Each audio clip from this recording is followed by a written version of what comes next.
When watching a movie, how much do we pay attention to the actors? Okay, stupid question. Obviously, as much as we possibly can. We're watching them for 2 hours.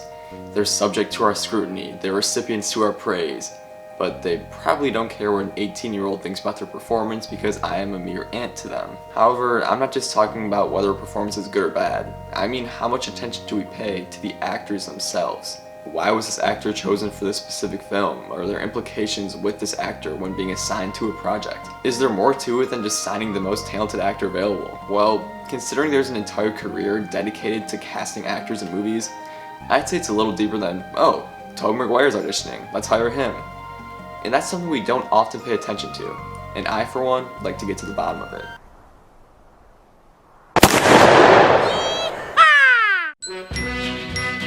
The year is 1930, and The Big Trail just hit theaters. Little-known actor John Wayne took the reins of leading role in his first of many westerns, except this movie's ambitions weren't appreciated until recently. It was a box office flop, and after his first major role, Wayne was delegated back to the wayside.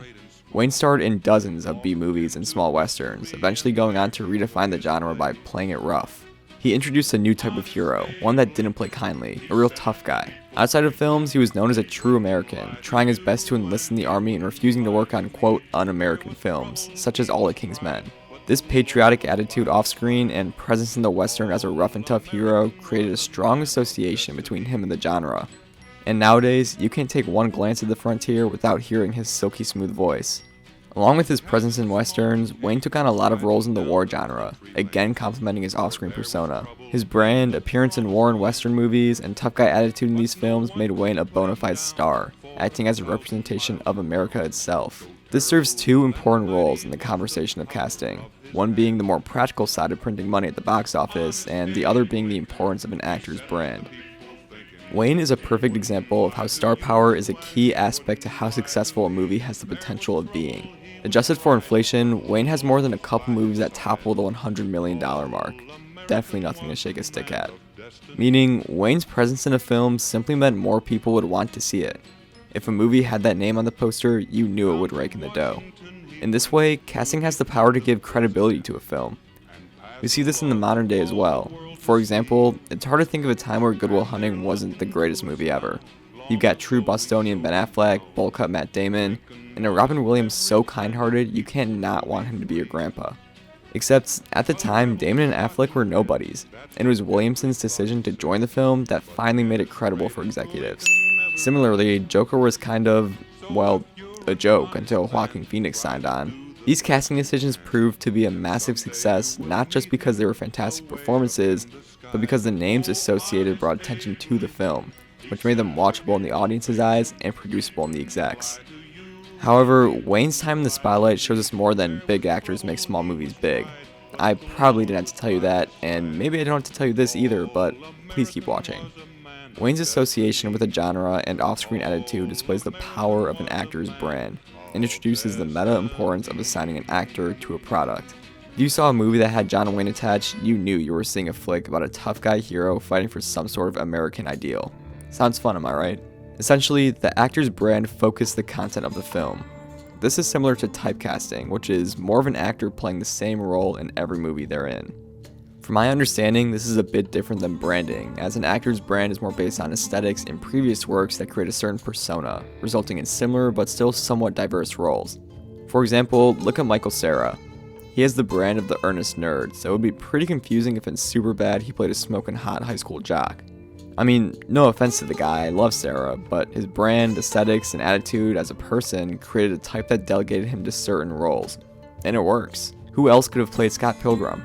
An example of typecasting can be these two, like when are you going to see Dwayne "The Rock" Johnson and Kevin Hart star in anything but a cheesy buddy cop movie? In John Wayne's case, his type was, you guessed it, the tough American hero. Again, this narrows the focus of whatever film Wayne starred in. Would you have guessed that The Cowboys was a western if you didn't see John on the cover? Okay, bad example, stupid. I meant, would you have guessed that The Searchers is a western based off of the title? Probably not. But, wait a second. Is The Searchers a western? Now we're getting somewhere. Okay, yeah, The Searchers is a western. It has the frontier, horses, cowboys, racism, the whole lot. but it could be argued that this movie is a critique of the Western genre. Quick plot synopsis. In this revered Western, Ethan Edwards, played by John Wayne, returns home to Texas after the Civil War. When members of his brother's family are killed or abducted by Comanches, he vows to track down his surviving relatives and bring them home. Eventually, Edward gets word that his little niece, Debbie, is still alive, and along with her adopted brother, Martin Pauly, he embarks on a dangerous mission to find her, journeying deep into Comanche territory. Thanks, Wikipedia. Except, what this plot synopsis doesn't tell you is how much of a diabolical hero Edwards is. He is deeply racist and unnecessarily violent. He verbally attacks his adopted nephew, who is 1/8 Comanche, minutes into his first dinner home, shoots already dead Comanche bodies, and even plans to kill the very person he's been trying to save for the entire movie, his innocent niece, for being tainted. He's a compassionless racist, with his moment of climactic change being the decision to not ruthlessly murder his innocent relative. A true American. Needless to say, the movie doesn't paint him in a very pretty light, which is why this last shot is so thematically interesting. Rather than being celebrated for his efforts that resulted in the saving of his niece, he awkwardly stands at the door before slowly returning to the barren frontier, the only place he belongs. Through this perspective, it almost seems like the movie is commenting on the genre itself. Although the movie is deeply racist by portraying Native Americans in horrific light and employing other racist tropes of the genre, one could argue it's a racist movie commenting about racism in Western movies. Edwards' heroics are tainted by the same American brutality that Wayne as a person encapsulated, and it is in this gray heroism that keeps Edwards from being anything more than an outlaw. Because his attempt at morality is so flawed and paired with mania, he cannot exist in civilized society. Rather than being a hero, the film tells us that Ethan is a low-life racist who does good in an unnecessarily violent way, and it is because of this that he will never be a part of society. Now, tell me, would that have been as impactful if it wasn't for Wayne playing this character, the face of the Western, the macho man of America that made brutal heroes the new ideal? It's almost as if the decision to have Wayne as the lead for this film added to the commentary of the Western, as being such a staple of the genre made for the critique of his character that much more impactful. It wasn't just painting a hero in poor light, it was showing the world how flawed the Western is and how detrimental the so-called heroes can be, because they use the poster child of the genre. In this way, casting is clearly much more than picking whatever best talent is available, but which actor adds to the meaning of the film. But hey, maybe that's giving the movie too much credit. After all, Wayne was a go-to star for Westerns, and the movie is still deeply racist, so do what you will with that. But this premise of using actors to add a layer of commentary to a film is still used. For example, Once Upon a Time in America. In his video about the death of the American mobster, Eyebrow Cinema explains how Once Upon a Time in America was a part of that decline. It's an unapologetically brutal take on the all-too glamorized genre of the mob film. But Nick, in Goodfellas, people die. Yeah, but they still live lives like this. And they don't kill people like this. The movie holds back zero punches. It's an all-out attack on the mob genre, with every character committing horrific acts of violence, becoming morally bankrupt, and facing consequences because of that. And you'll never guess who stars in it. How about Robert De Niro, a man who has made a name for himself by saying fuck a record amount of times and eating his fair share of pasta. The actor has starred in some of the most famous mafia movies of all time, even playing what one could argue is the face of the genre. By having these staples of the American mob starring in such a harsh critique of said genre, the film uses its casting to flip the given expectations of the mob movie on its head. If De Niro is struggling at the hands of the mob, then anyone will. This shows that, again, casting is much more than selecting whoever has the most Oscars and tryouts, and that an actor's brand or type can add to a movie's meaning. To further my point of actors using their persona, branding, and aesthetics to create a memorable performance, let's look at some of the greatest and worst casting decisions of all time. This is definitely going to be some more subjective analysis because we're looking at aesthetics, but I think it is still helpful to prove my point. A lot of these good and bad casting decisions can come as a result of the misuse of an actor branding and ignoring typecasting. For example, Hugh Jackman as Wolverine. Fantastic casting decision. You look at this burly bald muscle, you hear that gruff voice, and you think Metal Claws. He's fantastic at delivering an unbridled rage and has the aesthetics to match it. It just fits too well. This can be seen with a lot of superhero casting choices. Ryan Reynolds is a spot-on Deadpool because of his perfect comedic timing and tone. Tobey Maguire played a great Spider-Man because he embodies the youthful naivety and responsibility of the hero. Same with Tom Holland, who captures that youth even more.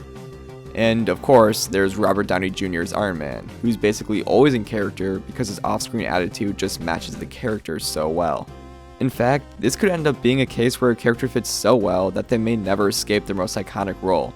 Will Bryan Cranston ever play a role that isn't a Walter White knockoff? In his new Apple TV show, he plays a corrupt family man, so maybe not. But even then, it's pretty shocking that Walter White even worked because Cranston broke away from his usual type to play that role. Before being the head of a drug empire, he was an actually innocent family man at Malcolm in the Middle. In breaking this type, the casting of Bryan Cranston added a more practical benefit to the show, as having an actor so widely known for being a goofball taking on the lead of a drama filled with high-octane action and enough drugs to knock out a herd of elephants definitely intrigued people. And to hear he was doing so well made people all the more interested. Adam Sandler in Uncut Gems had a similar effect. In breaking away from his usual performances, the film garnered tons of interest. Perhaps the most successful departure from one's brand was Heath Ledger's Joker, where he didn't just do alright for a previously well-known comedy actor, but embodied a character so well that it resulted in one of the greatest performances of all time. This is what makes a casting director so impressive. Again, it's not about who's the most talented, it's about who fits the role best. Of course, most of the actors that try out for these big performances are talented, but when a casting director can choose someone out of a crowd that no one else would have guessed and it pays off this well, then you can start seeing the magic of casting. This is what makes the MCU so impressive, as the majority of the MCU, except for one movie, has all been casted by one Sarah Finn.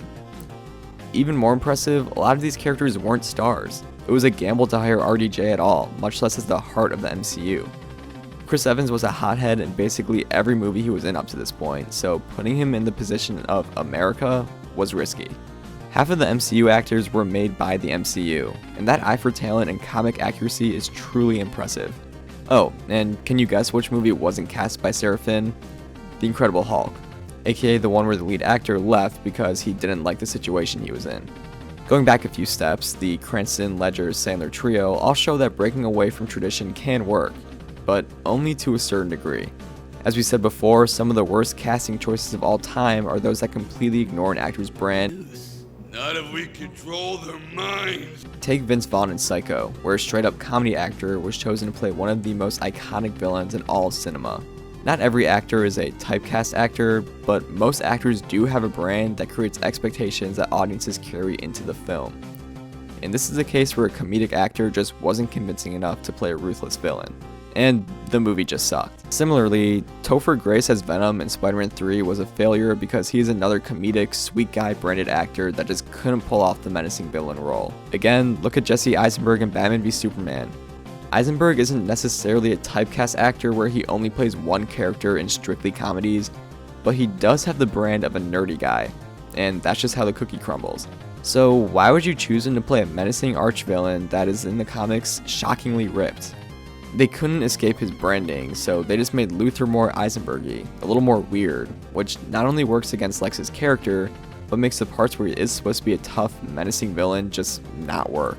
This seems like one of those cases where talent was prioritized over how well the actor actually fit the role, which clearly doesn't always work. Then there's the case of bad casting where the character's origins are just completely ignored, like Johnny Depp in The Lone Ranger or Scarlett Johansson in Ghost in the Shell. Both cases where white actors play distinctly POC characters. Luckily, these are coming under a lot more heat and more people are finding problems with this type of casting, unlike the olden days where, this would happen.